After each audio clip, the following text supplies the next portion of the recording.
बनी इसराइल में एक खातून थी और उसका बड़ा घराना था। उसका बाप जो था वो बड़ा कंजूस और बखील आदमी, बड़े पैसे वाला। एक दिन ऐसा हुआ कि ये जो लड़की थी, जवान लड़की, इसने बाहर एक फकीर को देखा जो बड़ा मजबूर था, जरूरतमंद था।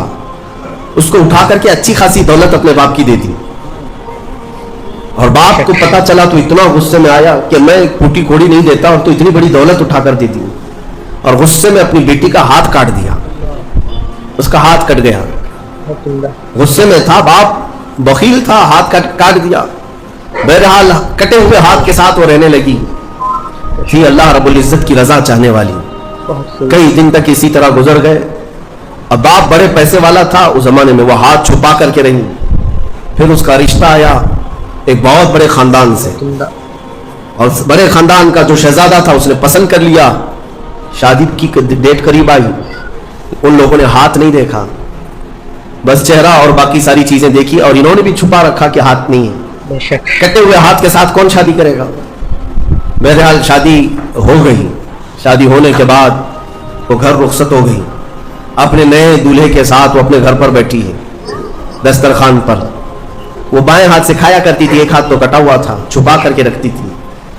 दस्तरखान पर जब बैठी, उसका नया दूल्हा है, उसके घर वाले, खाने के वक्त अब हाथ निकालने की बारी आ गई।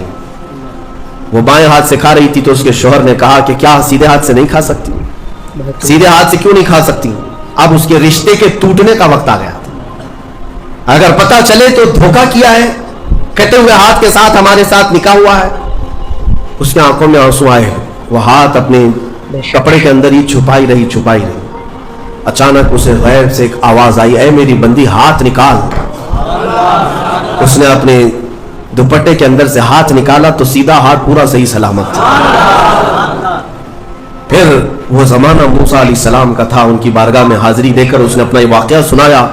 सैयदना मूसा कलीमुल्लाह फरमाने लगे, मौला ने मुझे ये वही देकर भेजा और इरशाद फरमाया कि ऐ मूसा, हम उस हाथ को शर्मिंदा नहीं होने देना चाहते जो हाथ मेरी बारगाह में इखलास से उठा। एक वीडियो बनाने में बड़ी मेहनत लगती है। जब आप सब्सक्राइब नहीं करते हैं तो हमारी हिम्मत टूट जाती है। तो चैनल को सब्सक्राइब जरूर करें, लाइक करें और ये कमेंट जरूर कर दीजिएगा ताकि आपके कमेंट से हमारी हौसला अफजाई होती रहे।